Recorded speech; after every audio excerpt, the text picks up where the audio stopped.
Welcome to another 10 most epic weapon video, this time featuring a job whose selection might be limited in the heads of many, me included. But when I dug deeper, believe me, there are a lot of choices available already, you just have to know where to find them.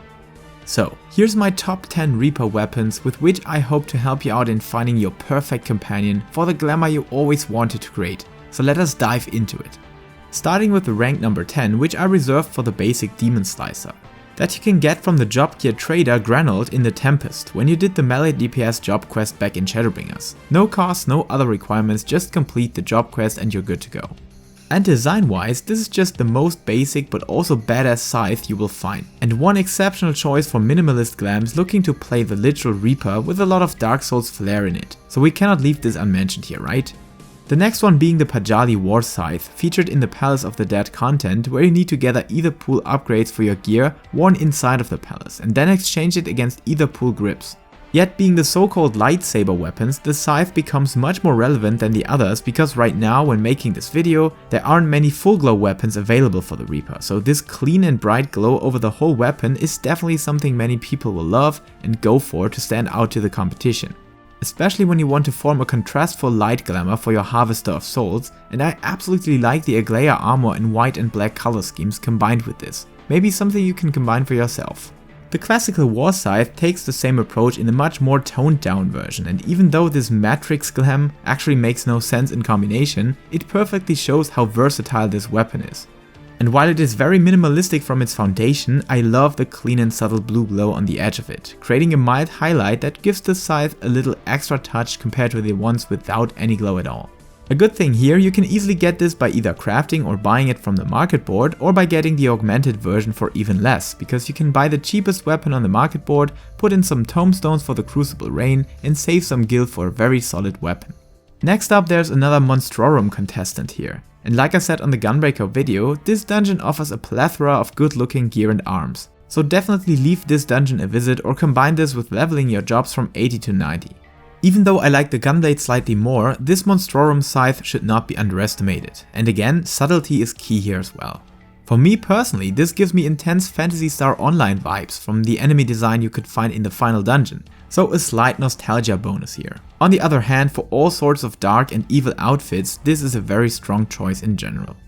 Coming to rank number 6, which is something I bet you will love or hate. But for me it is just a very cool design that I actually haven't realized being introduced in the latest patch. But there it is, the Lunar War Sickle, that you can receive from Elagan Tomestones of Causality.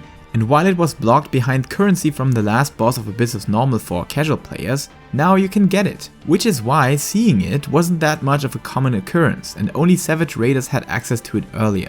And while I normally don't like those scythes that dip too much into the staff category or even Great Axe territory, somehow on this one all of this comes together in a perfect balance of edginess and bulkiness while still maintaining the Reaper vibes, which is definitely a choice for weapon specialists or just for those warrior mains out there that want to play Reaper from time to time but still get the heavy Felcleave vibes with this one.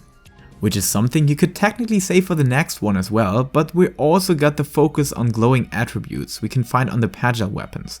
A mere coincidence? No, because these weapons are featured in the Stormblood's version of the Palace of the Dead, which is heaven on high, and receiving them is still done in the same way. Grind up your Empyrean gear and trade them against the respective grips. However, what I really like about this weapon is definitely the glow effect, with which you can get the attention of other players easily.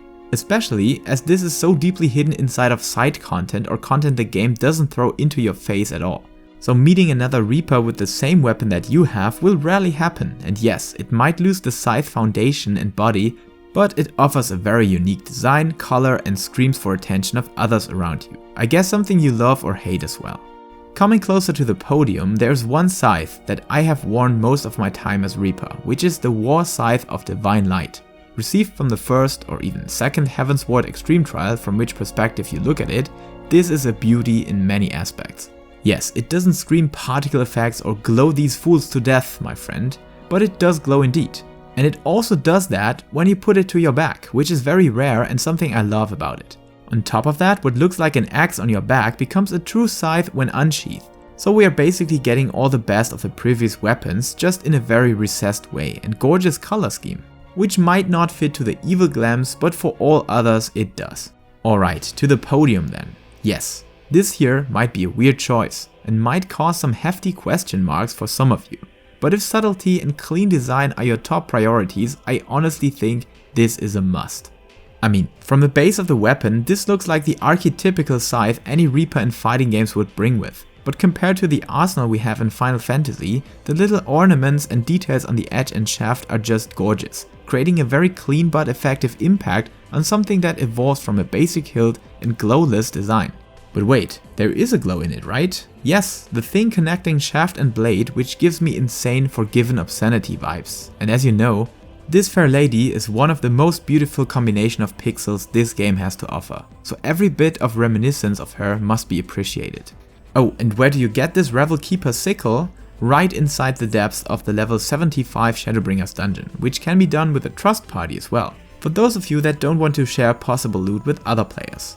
But if you roll need for this sickle as a Reaper, chances aren't that high anymore to find another Reaper in your party, so both of these options are valid. Okay, it is kinda funny to have 3 Palace of the Dead weapons on this list. But it is how it is. While there are really good weapons available for the Reaper, options are still limited compared to other jobs. And to be honest, mentioning the top scorer on my summoners list just as the Reaper version is not too shabby, right?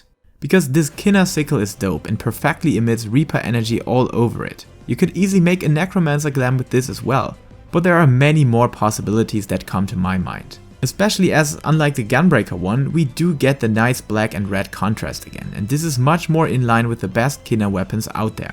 So a very solid Reaper weapon, which you can get from leveling up your Etherpool gear inside the palace, and exchange these levels against Etherpool grips outside in Quarry Mill. Alright, how can this weapon not be the top spot, huh? Because it's the only ultimate weapon for Reaper available, while no relic weapon is yet unlocked for this job. Yeah, maybe in a parallel universe, where these particle effects are not all over the place. But in this shard we call our home, the victory goes to the Abyssos Sickle, of course. And this time I have to be straight up with you, this isn't even a close winner here. There's a hefty gap between the ranks before and this one, except you just hate the double-edged design. But if you love it, there's even more to love about this weapon. It has the typical Abyssos chains around the hilt, making this element of the weapon already interesting, while a clear focus remains on the blade's end and how they still maintain the typical scythe character. Then we got flames that are the only ones available for a Reaper right now, and these aren't even the generic blue or red ones, but purple ones standing out insanely well. So even without the double-edged twist, this would be the #1 Reaper weapon. But with it on top, in my opinion this could be one of the coolest weapons in general, not for the Reaper alone. I could actually write a whole poem about this, but to sum it all up, I just love this design. Okay, for the honorable mentions there are a couple of choices indeed, starting with the Hellhound Scythe received from PvP currency that you exchange against Paja's crystals. A slick and subtle design which I believe to find some interest in the arsenal of one or the other player. Which definitely might be the case for the Moonward Crux from vendors in Razzatan. That is very special, even more than the Lunar War Sickle.